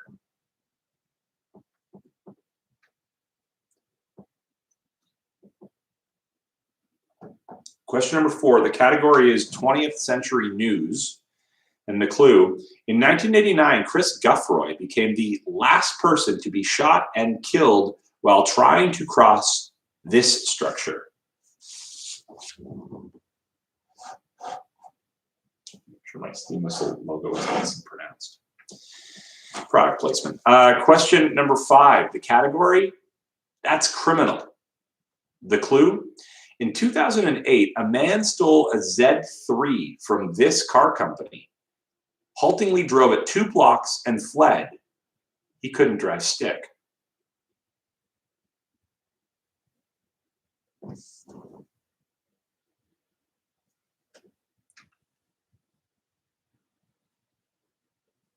Question number 5 again, the category, that's criminal, is the category, the clue. In 2008, a man stole a Z3 from this car company, haltingly drove it 2 blocks and fled. He couldn't drive stick.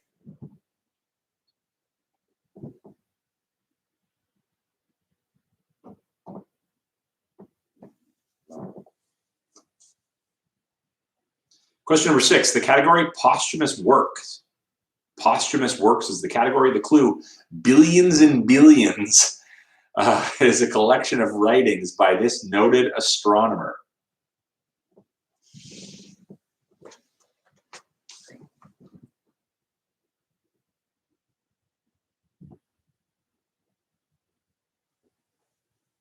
Again, question number 6, the category posthumous works. The clue, billions and billions is a collection of writings by this noted astronomer.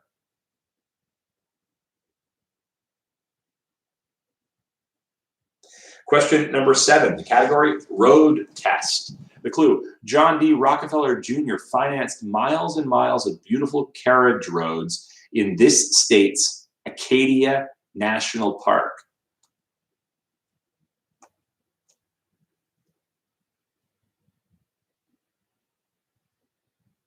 Category again is road test, and the clue, John D. Rockefeller Jr. financed miles and miles of beautiful carriage roads in this state's Acadia National Park.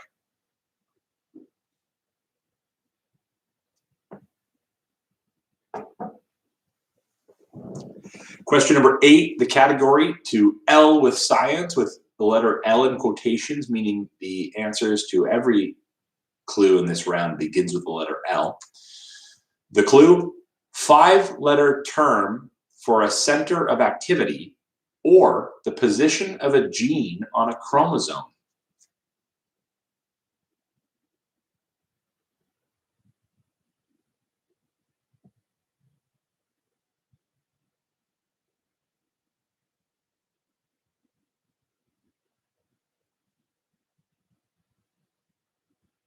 Category again is to L with science, L in quotations, and the clue, 5-letter term for a center of activity or the position of a gene on a chromosome.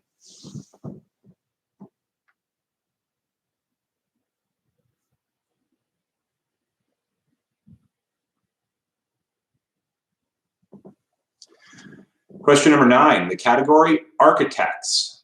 Architects, the category, the clue. In 1932, this engineer and dome designer founded the Dymaxion Corporation.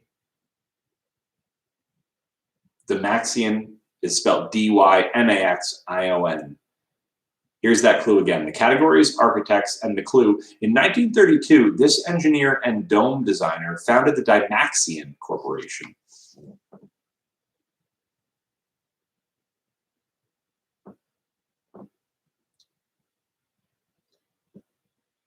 Question number 10, category quasi-related pairs.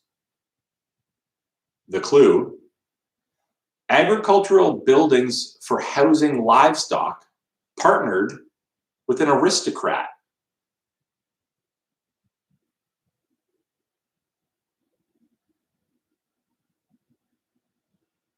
This category was somewhat confusing. The way it worked is that there were pairs that, 2 words that we ordinarily hear paired together, but when describing, this is sort of an alternative definition for the 2 words that end up being in that pair of words. I think I've just made it more confusing. Apologies. Category again, though, quasi-related pairs, and the clue, agricultural buildings for housing livestock partnered with an aristocrat.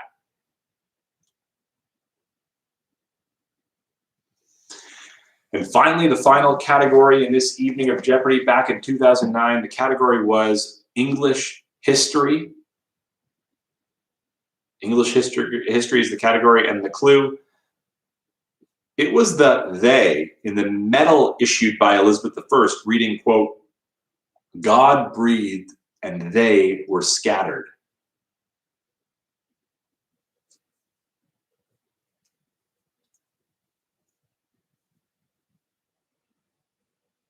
Nick, it's not really like before and after, but I see why you'd think that. Again, the category for Final Jeopardy was English history, and the clue, it was the they in the medal issued by Elizabeth I, reading, quote, God breathed and they were scattered. Those are the final Jeopardy questions for the night. I will go back and read each question one more time very quickly before we take up the answers. starting back with question number 1. Category, the Special Olympics. The clue, the 2009 Special Olympic World Games in the winter were held in this capital of Idaho. Question number 2. Category, vampires are everywhere. The clue, vampires in her book series originate from an Egyptian queen cursed with a bloodthirsty spirit. Number 3, the category, official languages. The clue, in Latvia, it's this. Question number 4, the category, 20th century news. And the clue, in 1989, Chris Guffroy became the last person to be shot and killed while trying to cross this structure. Number 5, the category, that's criminal. The clue, in 2008, a man stole a Z3 from this car company, haltingly drove it 2 blocks and fled. He couldn't drive stick.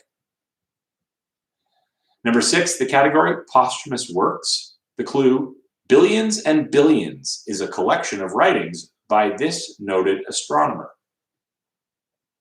Question number 7, the category, road test. The clue, John D. Rockefeller Jr. financed miles and miles of beautiful carriage roads in this state's Acadia National Park. Question number 8, the category, to L with science. The clue, 5-letter term for a center of activity or the position of a gene on a chromosome. Question number 9, the category is architects, and the clue, in 1932, this engineer and dome designer founded the Dymaxion Corporation.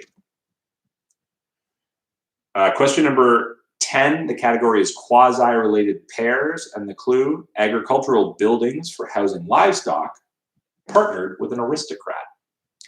And lastly, the final Jeopardy category, English history. The clue, it was the they in the medal issued by Elizabeth I, reading, quote, God breathed and they were scattered. All right, please take this time to not do anything because I'll go through the answers. That's what I got to do. Yes, in the States, that car is pronounced Z3, but I maintain sovereignty in this country over our language and insist on saying it's Z. I still say JZ. People laugh at me when I call him that, but I will not call him the other way. It is Beyonce and JZ. All right, moving on to answers. Here we go.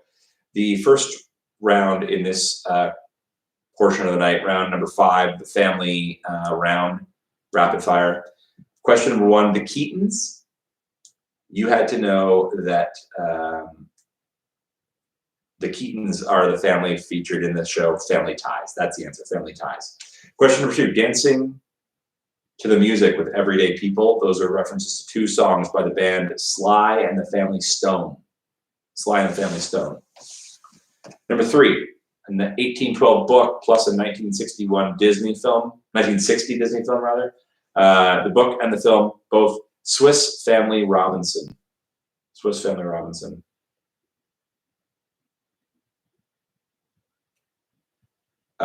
Question number 3, Cape Breton. Cape Breton celebrities.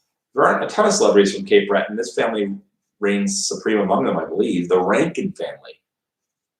If you've ever been to a late night bar in Halifax, like the Ale House, they often end the night or play a rousing Rankin family song at the end of the night. Number 5, Promised by Dalton McGuinty in 2007, celebrated this Monday by all of us. Family Day is the answer. Family Day. Number 6, set at 31 Spooner Street. That's the address that the Griffins live at the aforementioned on the aforementioned show. Family Guy is the answer. Family Guy. Question number 7. The clue is testicles, and the answer then, the family jewels.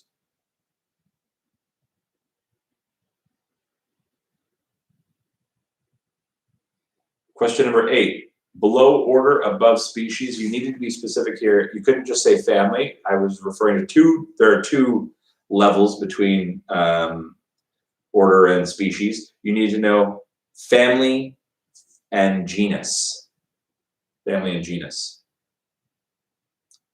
And number 9, 1961 Farley Mowat classic, set in Saskatchewan. Owl in the Family is the book, Owl in the Family. And finally, number 10, Shirley, Keith, Lori, Danny, Chris, and Tracy. Those were all members of TV's The Partridge Family. The Partridge Family. And yeah, going back to who wrote that, Pseudo Mag. Yeah, Molly Rankin, yeah, from the band Always. Yeah, she's like a niece or a daughter of I think it was like Jimmy Rankin, I think John Rankin. There's a Heather Rankin.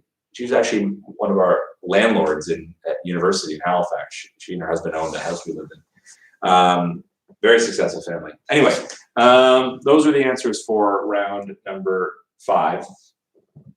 On to the answers from round number 6. Final Jeopardy, which you can't dispute because I didn't write. Here we go. Special Olympics, looking for the capital of Idaho. It's Boise. Boise is the correct answer for question number 1. Number 2, whose book series features vampires? That's Anne Rice. Anne Rice. Number 3, this is, I guess, somewhat of a trick question. The official language of Latvia is Latvian. Latvian is the correct answer.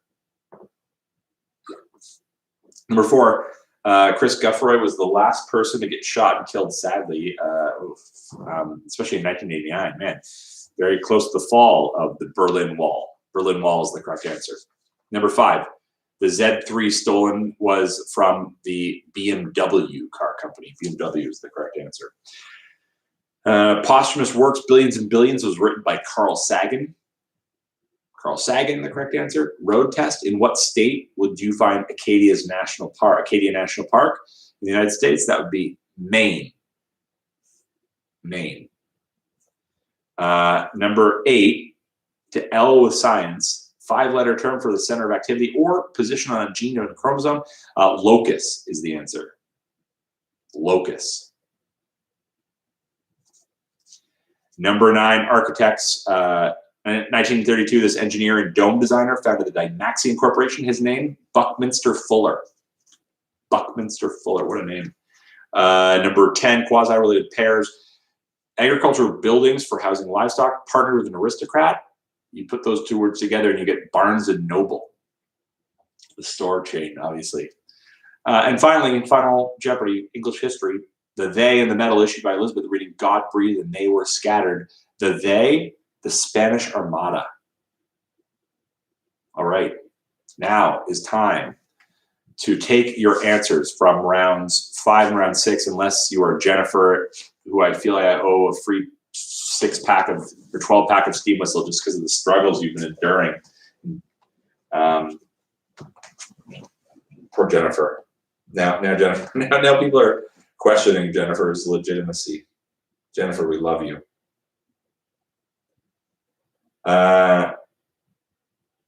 Yeah, my flag needs some work. I promised to work on my flag. Number 6, Kendra, was Carl Sagan, the noted astronomer and author. Carl Sagan, you're right. All right, enter your scores. And while I do that, I will just promote ahead. Repeat 888 was locus, L-O-C-U-S, locus. And just promote, we have 2 more Fridays left in February, and just over $3,000 left to raise for the Downey Wenjack Fund. And next week, I'll share some kind of a cool thing regarding the Tragically Hip. Also, at some point this month, as I promised, we're going to do a round inspired solely by Tragically Hip song titles. This doesn't mean you need to know Tragically Hip trivia. It just are going to be questions based around Tragically Hip songs, inspired by Tragically Hip song titles. I thought that's kind of a cool way to bring in the Downey presence, but not make it specific to people who just listen to Tragically Hip music. So, you know, if you know a lot about Wheat or Kings or the town of Bob Cajun, maybe you'll do well at that round. So that's all still to come left this month. as we continue our partnership with the Downey Wenjack Fund and continue to thank the fine folks at Steam Whistle who have been amazing and still showing so much great community initiative despite not having their brewery open and not being able to do a lot of things that they normally do. They've remained really huge parts of our community. Selling their calendar this year, which is I think it's the Men of Steam Whistle. I've never bought the calendar. I've seen some photos on Instagram. They're racing, but that raises great money for a good cause. Oh yeah, Jennifer works at Steam Whistle. I forgot that. You don't need a free Steam Whistle, right? Of course, you get that every week, I bet. All right, let me tabulate points. And we'll see who's getting the awesome prizes this week, including that prize pack from our friends at Downey Wenjack. Someone in the bonus question, which you don't need to fill out yet, that's just if there's a tie, just wrote the word Catholics. Not sure where that came from. Someone else wrote, love you, Mackay. Thanks, that's really kind. More intrigued by Catholics.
All right, happy to report that the score sheet worked out tonight, and happy to report that we do have some very impressive scores. In case you are wondering how you fared in rounds 5 and round 6, I'll give you a sense. The average score for round 5, which was the rapid fire round, which let's see how easy it was for people. 7. The average score is 7. Okay, pretty good. And then finally, the final Jeopardy score, the average score for the final Jeopardy score, which again, all around tonight, I think they were not incredibly easy questions. Let's see if I can.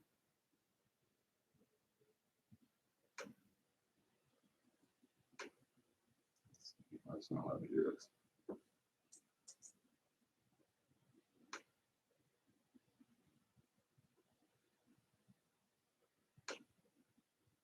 Average score for Jeopardy was 7 as well.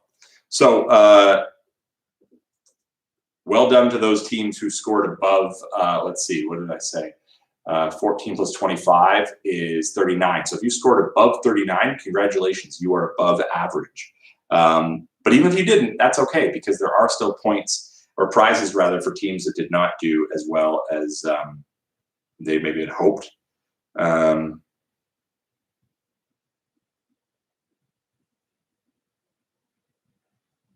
So here we go. Without further ado, the teams tonight, I want to make sure I get their names right, get their moment of glory. There are some ties too, so we're going to have to do some tiebreaker questions. If you are a team that ties, you're going to have to quite quickly answer a question in that bonus point field to see if you are going home with a prize. And tonight, again, we are giving away a prize for third place, which is not something we always get a chance to do. So here we go. The penultimate prize winner tonight, taking home a 12-pack of Steam Whistle beer, is, congratulations to, Stop, I Could Have Dropped My Croissant, with a very impressive score of 26. You are in penultimate place tonight, meaning you get a 12-pack of Steam Whistle beer. Well done. On the other side of the leaderboard, I will read out the teams that are in the top 10 places tonight. We have lots of ties, but tied in 10th place tonight, we have two teams. We have Cabin Fever Fight Club. Congratulations, you are tied for 10th. You are tied with The Only Third Wave I Want Is a Feminist One. Congratulations, you both tied for 10th. In 9th place tonight, we have, looks like 3 teams tied for 9th. We have Threat Level Midnight, we have Portal Pilgrims, and we have Year of the Ox. Well done, tied for 9th. In 8th, 3 teams also tied for 8th tonight. We have A&L Quizinators, the crustaceanhub.com, and Jackie Channing Tatum tied for 8th. Again, happy birthday to Ian Matthews. I would have thought that on your birthday you could have pulled out better than 8th, but hey, that's okay. Still, well, good showing. 7th, 5 teams tied for 7th. We have 5 Masters of the Universe, Cupidity, Chocolate and the Chocolate Fire, Chad Chat Goes Dark, and Monocle Whores. Made up in some degree, at least, by our friends at Steam Whistle. So well done for you guys at 7th place. In 6th place, a single team sitting alone in 6th place tonight. They are just 1 point ahead of 7th. That's the Katzenjammer kids. Or sorry, Cats and Kramer kids. Cats and Kramer kids are solo in 6th. Also solo in 5th tonight. Space Lasers. Drew Garner and his team. Congratulations. Space Lasers coming in 5th. They were just 1 point back from 4th. We have 2 teams tied for 4th. That is Team Nick and his family, celebrating Family Day together as a family. Also in 4th place tonight, we've got, Space Lasers also tied. I'm wrong. Space Lasers actually tied for 4th with Team Nick and his family. It's Pickled Onions who were tied in 5th as well, or who was in 5th place. Pickled Onions in 5th. Space Lasers and Team Nick tied for 4th. In 3rd, we have 3 teams tied for 3rd. We have Double A Bay, Livin' Covita Loca, and Joy Fuck Club. Well done. Joy Fuck Club represented by the folks from Reunion Coffee who are supporting us tonight. Well done. In 2nd place, we have 3 teams tied for 2nd. We have Lunar New Year, Lunar New Me. We've got Tit Soup for the Quarantine Soul, competing, I believe, from Hamilton, Ontario. Congratulations in 2nd place. As well in 2nd place, COVID-69. And in 1st, we have 2 teams tied for 1st. We have You're a Quizzard Harry, and we have Wish We Were at Mandarin. So well done to those teams in 1st. So here's how this is going to work. I'm going to have a bonus point question for 1st place, for the 1st place teams, and a bonus point question for the 2nd place teams. So whoever does not win the 1st place bonus question will be in 2nd, and whoever does win the 2nd place bonus question will be in 3rd. Everyone else can just drop off if you want. And I thank you very much for tuning in tonight and for all your support of Downey Wenjack Fun and for everything we're doing here. But I will give a bonus point now for 2nd and 1st place. I'll really quickly check the chat. What are people saying? What was the score for third place, Gordon is asking? The third place score, third place teams tonight were tied with 54. Second place had 55. And our first place teams had a very impressive score of 58, those two teams. So here we go. If you are in second place, you have to guess the population of Latvia. You're going to have 10 seconds. Do not look it up. Honor system, please. You're playing for a Steam Whistle 12-pack and 2 pounds of delicious reunion coffee. What is the population of Latvia? Fill it in the bonus question. If you are in first place, you have to add the current age of Casey Affleck and the current age of Ben Affleck and the current age of Joaquin Phoenix. Joaquin Phoenix, Casey Affleck, Ben Affleck. What is that number? The team closest to it will get the point. So please, if you are any of those teams, look up those or guess those now.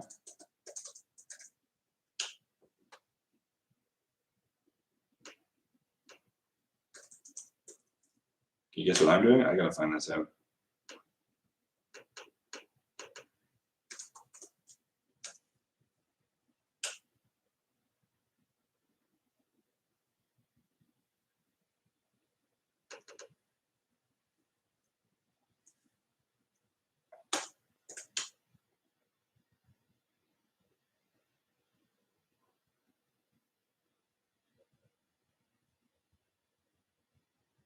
All right. Let's see how we're doing. Have answers come in yet? Let me check. We got an answer on the Latvia question. Still waiting on the two teams. Wow, this is close. Oh my God. We've got a guess from Lunar New Year of 3.6 million. A guess from Tit Soup for the Quarantine Soul of 3,050,000. And a guess from COVID-69 of 3 million.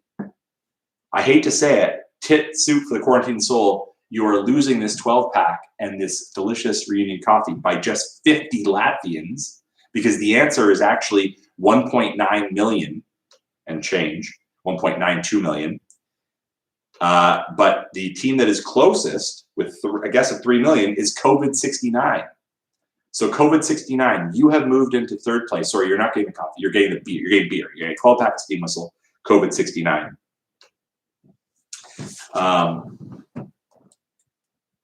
So well done. Those 50 Latvians made all the difference. Whoever on Tit Soup for the Quarantine Soul assisted on adding that extra 50, that kind of sunk you. No offense. All right. Now, we have a guess in first place. We had a tie between Wish We Were at Mandarin and Uric Wizard Harry. Wish We Were Mandarin guessed the average, or the combined age of Ben, Casey, and Joaquin as 145. Uric Wizard Harry guessed 138. The actual combined age of those three actors, 139. 139. Meaning that the first place award is going to Uric Wizard Harry. You were getting 12-pack of Steam Whistle plus that amazing prize pack from the Downey Wenjack Fund. And we Wish We Were at Mandarin. You folks are getting a 12-pack of Steam Whistle plus 2 pounds of coffee from Reunion Coffee, which you can pick up at Moranci. I will email you, or you can email me, or whatever. We'll get in touch. So congratulations to all the teams tonight. And thank you to everybody for playing. It's so nice to see so many familiar names and email addresses coming out week after week. And I can't wait to do it again next week when we will continue to raise money for this great cause behind us, inspired by a great man and a great important work. Until then, enjoy Family Day weekend, stay safe, stay distant, and thank you so much for your time and your support. And I'll just really quickly make sure I'm not leaving any questions out.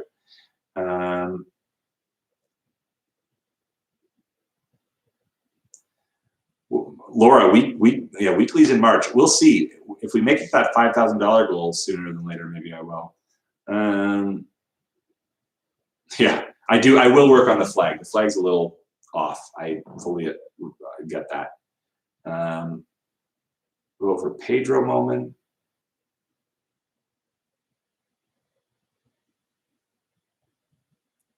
Good to know you guys. I'm not missing anything important that's been noted here.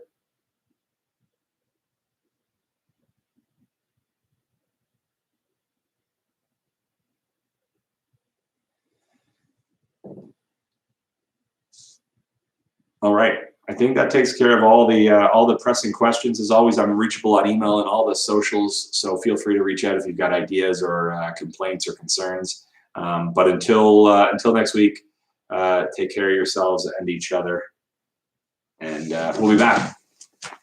Happy Family Day.